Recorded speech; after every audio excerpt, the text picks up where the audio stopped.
Le directeur d'Al Moudjahid, Mohamed Koursi, a ouvert la session en attirant l'attention sur les deux pivots de l'action internationale algérienne que sont, selon lui, les principes et les intérêts. La parole a été ensuite cédée au conférencier, professeur associé à l'école de journalisme et fin connaisseur du dispositif diplomatique algérien. De par son potentiel, de par son positionnement géopolitique et géostratégique, elle a toutes les capacités pour être un pays pivot sur plusieurs ensembles, plusieurs espaces géopolitiques, maghrébins, africains, arabes et même méditerranéens.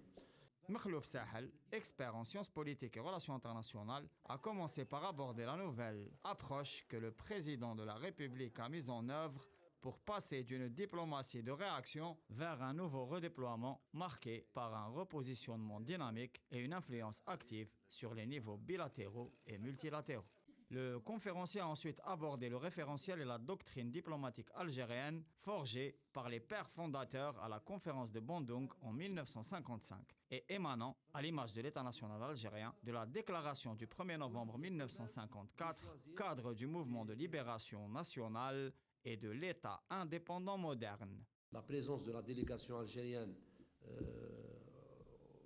dans le cadre de cette conférence a constitué le premier noyau par lequel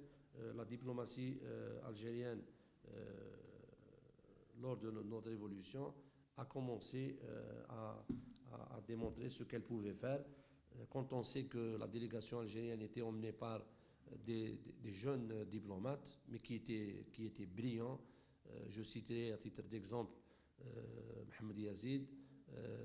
Aït Ahmed et Ben Yahya Allah yarhamhum. Enfin, le professeur Sahel a conclu en analysant la conjoncture chrysogène que vivent les espaces géopolitiques africains, arabes et méditerranéens de l'Algérie. La crise libyenne et malienne et le rôle capital que joue notre pays, l'alliance belliqueuse entre la monarchie marocaine et l'entité sioniste qui pèse sur la région, ainsi que les problématiques du narcotrafic ou encore du terrorisme ont été traitées. Makhlouf Sahel a également examiné, afin de mettre la lumière sur les enjeux et les velléités de résolution politique et pacifique initiées par la diplomatie algérienne, se voulant un facteur de stabilité respectant la souveraineté nationale des pays. Pour conclure, l'attention a été attirée sur l'attachement de la diplomatie algérienne au respect du droit international ainsi qu'au soutien des causes justes, en premier lieu la cause de la libération des peuples colonisés du Sahara occidental et de Palestine.